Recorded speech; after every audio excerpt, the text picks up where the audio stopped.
Bonjour, je suis Christelle ici de la chaîne Académie de la Nouvelle Conscience. Donc vidéo numéro 3 sur l'autonomie et l'aide, donc l'équilibre entre ces deux espaces. Je parle beaucoup d'arriver à l'autonomie, mais effectivement c'est tout un chemin. Soit on est comme ça dès le début, soit on apprend progressivement à s'émanciper en fait des instances extérieures pour rencontrer sa conscience et toutes les ressources qui sont en nous qui nous permettent en fait d'être autonomes par nous-mêmes. Donc le chemin après, donc le trip, quand je suis partie en trip, sac à dos, etc., puis que l'aide surgissait à tout instant, parce que par mon abandon, ma confiance, mais c'est également un travail sur soi, c'est-à-dire que pour les femmes en particulier, la plus grosse peur des femmes, c'est d'être agressée ou violée. Une femme seule égale attirer un loup. Et alors évidemment, si vous avez une blessure, ce que ça implique, tout ce que j'évoque, c'est en lien avec. Je suis une personne qui a travaillé sur moi, donc travailler sur soi, ça implique aussi travailler sur s'émanciper de ses peurs. Donc si vous avez une mémoire, vous avez été violé ou agressé et qu'il y a encore une mémoire qui est là, faire de l'autostop, ça peut être dangereux effectivement. Parce que si vous raisonnez encore cette peur-là, vous risquez d'attirer cet événement. Pas toujours, hein, mais il est important d'avoir travaillé sur soi, à s'émanciper, transcender, transformer cette peur si vous avez été agressé, avoir guéri cette peur en soi, peut-être avant de s'élancer sur les routes en mode sac à dos, à moins que vous ayez vraiment confiance et que vous pensez avoir, vous vous êtes vraiment émancipé et pensez vraiment faire le saut pour pouvoir apprécier si vous avez transcendé cette peur, guéri cette peur de l'agression, du viol ou de voilà, quelles que soient les violences perpétrées sur le féminin. Donc, quand je vous ai évoqué tout ça, moi évidemment, je n'étais pas du tout dans cette peur, j'étais dans l'émancipation. Je m'étais émancipée de quasiment toutes mes peurs, mes blessures, etc. Depuis de nombreuses années à travailler sur moi en permanence, à transformer, transcender, guérir de toutes les peurs inconscientes et conscientes. Ce qui m'a permis d'aboutir à cette ouverture, de m'élancer. C'était un des derniers freins, une expérience de dire l'envie de partir sur les routes comme ça. Et que finalement, tout s'est passé. Bon, j'ai toujours été quelqu'un d'ultra positif pour tout, mais effectivement, il n'y avait pas de blessure, de peur d'agression, de choses de ce genre qui existaient en moi.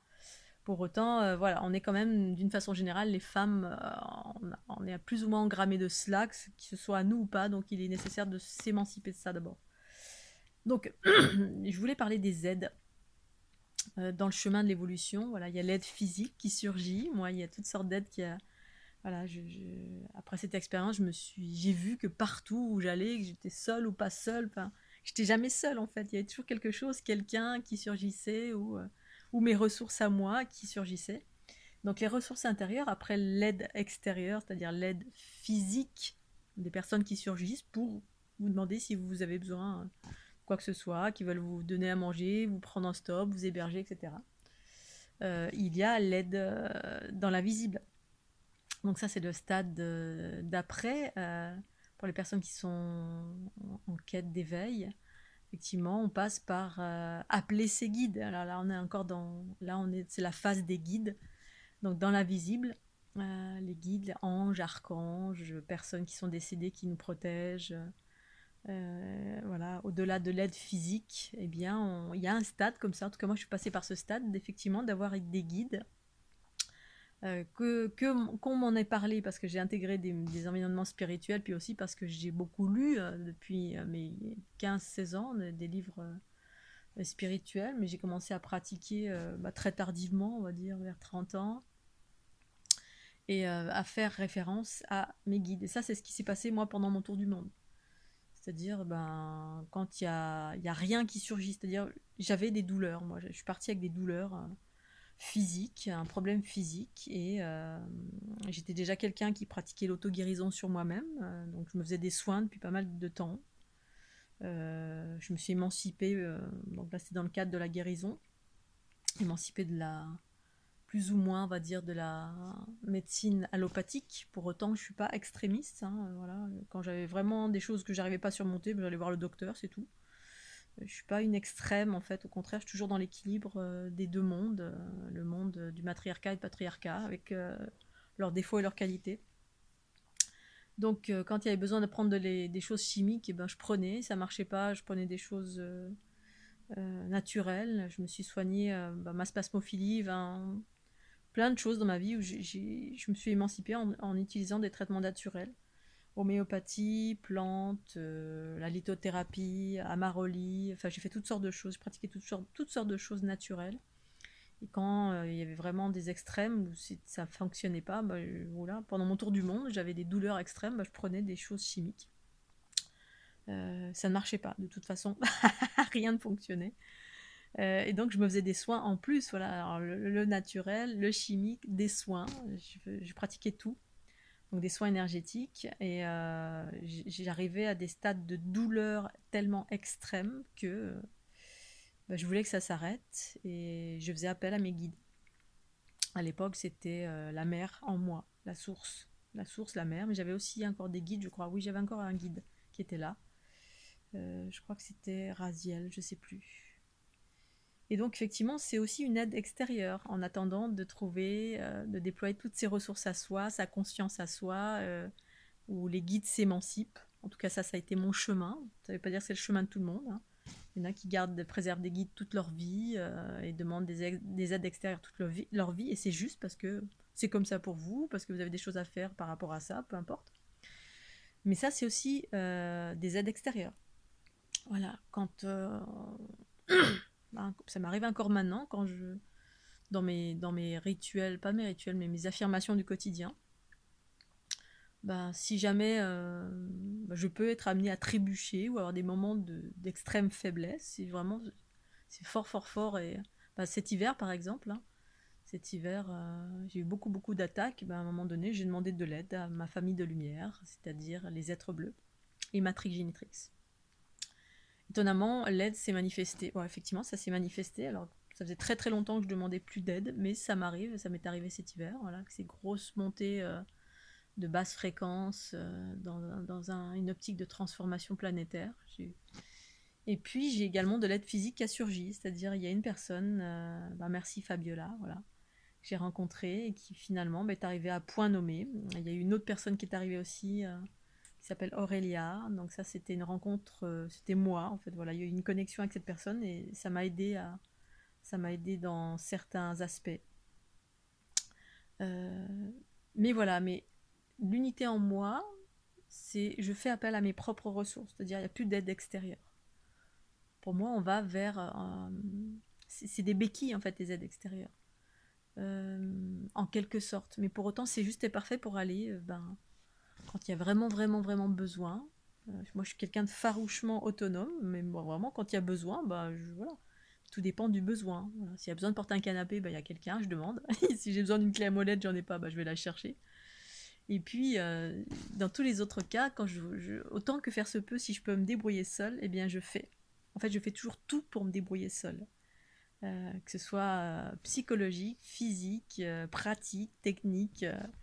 J'essaie d'abord me débrouiller par moi-même, c'est la priorité. Et quand j'y arrive pas, vraiment, dernier moment, je demande.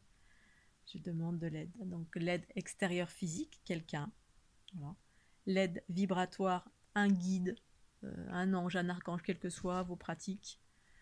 Voilà, pendant mon tour du monde, j'appelais ma famille de lumière parce que je ne comprenais pas pourquoi, malgré mes soins, malgré j'avais des douleurs extrêmes au niveau du corps.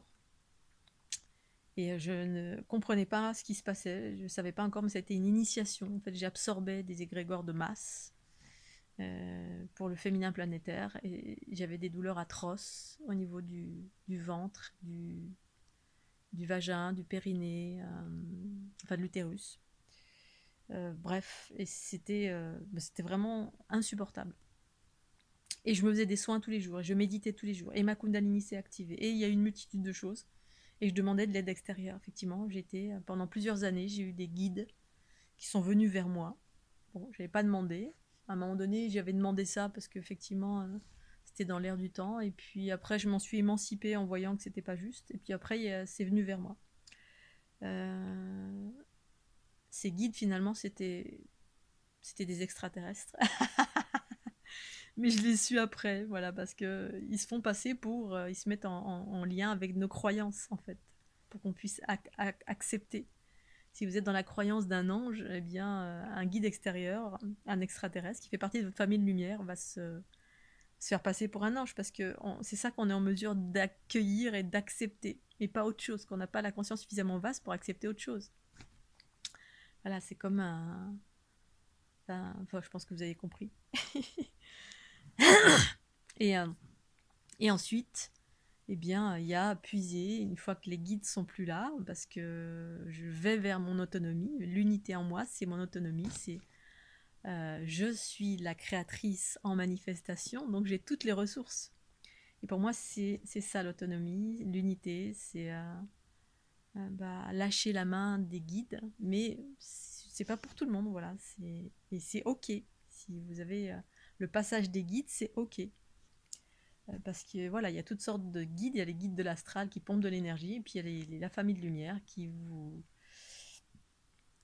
guide. Mais pour moi, mon expérience à moi, tout concourt, en tout cas autour de moi, à m'amener vers l'autonomie.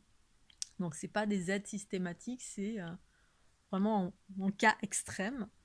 Ils peuvent surgir. Sinon, non. Et comme moi, mon fonctionnement à moi, c'est de me débrouiller par moi-même pour me renforcer, grandir et aller vers mon unité. Eh bien, ils arrivent qu'en cas d'extrême urgence. Quand vraiment c'est important. Apparemment, la dernière fois ou la première fois que je les ai rencontrés vraiment physiquement, enfin littéralement, voilà, il y avait une grosse basse fréquence très très obscure qui rentrait en moi. Et là, effectivement, j'ai vu, ils sont venus tout de suite à la rescousse, je suis rentrée dans cette sphère multicolore. Et là, j'avais rien demandé. Pour autant, là, j'avais pas demandé, ils sont venus d'eux-mêmes. Pour autant, cet hiver, j'ai demandé quand vraiment j'étais attaquée par des basses fréquences. Voilà, là, j'ai demandé de l'aide et ça a surgi aussi de la même façon. Voilà, donc je voulais préciser ça parce que voilà, c'est pas tout noir ou pas tout blanc. Et soyez à l'écoute de vous, soyez là, ok, et d'accord avec là où vous en êtes. Si votre chemin c'est l'autonomie et c'est de rencontrer votre source pure en vous, c'est-à-dire votre conscience qui vous donne l'information, plutôt qu'un guide extérieur ou des extraterrestres qui vous disent quoi faire, quand, comment, pourquoi. Pour moi, là, c'est souvent de l'astral qui explique, voilà, il va se passer ça, il va y avoir des morts, etc. Pour moi, ça, c'est encore des choses extérieures quand ça parle d'aspect négatif. Parce qu'en fait, il y a toujours ce qui existe dans l'unité, ou ce qui existe dans l'unité, il y a le double inversé dans la matrice. C'est-à-dire, il y a toujours un copier-coller qui est une voie de garage. Tout le temps, tout le temps, tout le temps. Pour autant, ça fait partie du chemin aussi que de différencier ce qui vient de l'astral, entre guillemets, astral, entité qui profitent de vous, qui prennent un peu de l'énergie au passage et qui se font passer pour les baudruches qui se font passer pour des lanternes. Non, c'est pas gentil, parce qu'en fait, voilà, chaque chose a sa raison d'être. Donc ce qui existe dans l'unité existe aussi dans cette matrice duelle.